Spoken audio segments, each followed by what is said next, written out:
everybody, welcome back to my channel. A little bit of a different start today because behind me here I have got so many tomatoes growing, so I wanted to make something with them that's really tasty and it's going to be really usable in the upcoming months. Once these tomatoes have finished, I still want something that I can really enjoy, and this tomato chutney is absolutely amazing. Goes with so many different things. It's great on burgers, nice with cheese and biscuits.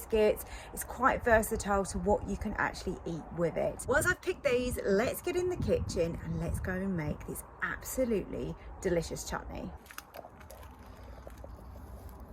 To make my tomato chutney, I've just picked a load of tomatoes out of my garden. So I've got around 1 kilogram here, and I'm literally just taking the stalks off of these. And oh my goodness, if you grow tomatoes in your garden, you'll know what I'm talking about. They smell absolutely incredible. But your hands really smell of tomatoes for ages afterwards. Have to give them a good wash. I kind of like the smell, but don't like the smell, if you know what I mean. It's lovely to have homegrown tomatoes, but I find that there's only so many that we can eat in salads and sandwiches and that types of thing. I do make pasta sauces from these as well. But today I thought, why not make a chutney? It's something that's going to last in the fridge for quite a while. It's really nice with cheeses and with ham. It goes with lots of things, to be honest. So it's just always a great thing to have in the fridge. And homemade, of course, is always better than shop bought. Now that I've got all my tomatoes prepared, I have actually chopped some of the bigger ones that are in there as well. To my tomatoes, I want to add some chili flakes. So I'm just using some dried chili flakes you can get in most supermarkets. And I want around 2 teaspoons. I'm just going to measure out now my red wine vinegar, and I want 250 millilitres. So it's a lot of red wine vinegar going into here. So let's pour that over the top. This is a really nice, easy one pot recipe, this. So literally everything just goes in. I've got 3 red onions and I've sliced those. And then my garlic cloves, I've got 8 garlic cloves. So it's a lot, but this is going to make a lot of chutney. So that's my 300 grams of sugar in there. And now just to add in my ginger. I haven't got any fresh ginger today, but if you're using fresh ginger, I would say sort of thumb-sized piece, but 2 of those would be great. I'm going to be using some ginger puree, and let's squeeze that in. Now I've got the pot in the Ninja, so let's turn that on and get that on to sear and saute.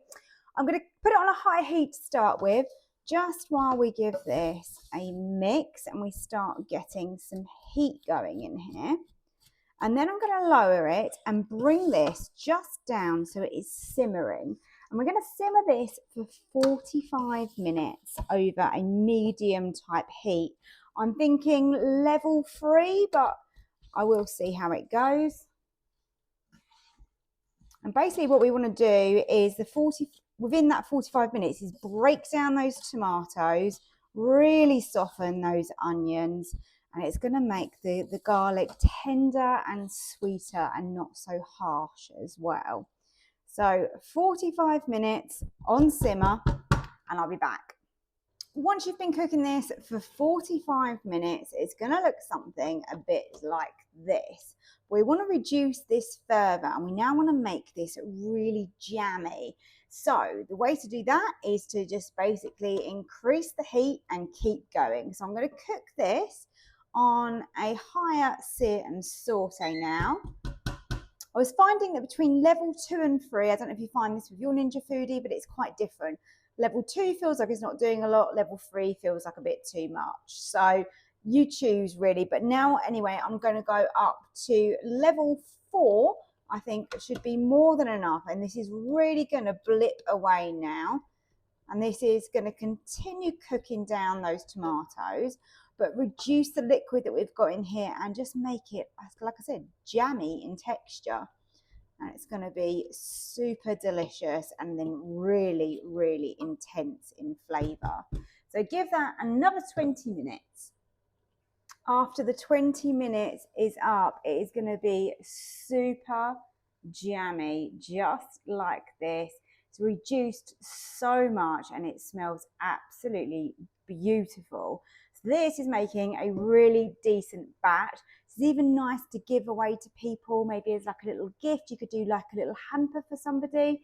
I'm going to put it into a jar. I'm going to make a couple of jars.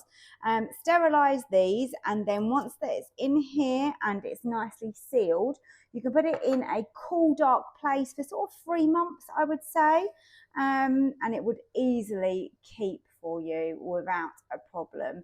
Do make sure in that last 20 minutes that you keep stirring it because it will catch on the bottom if you don't.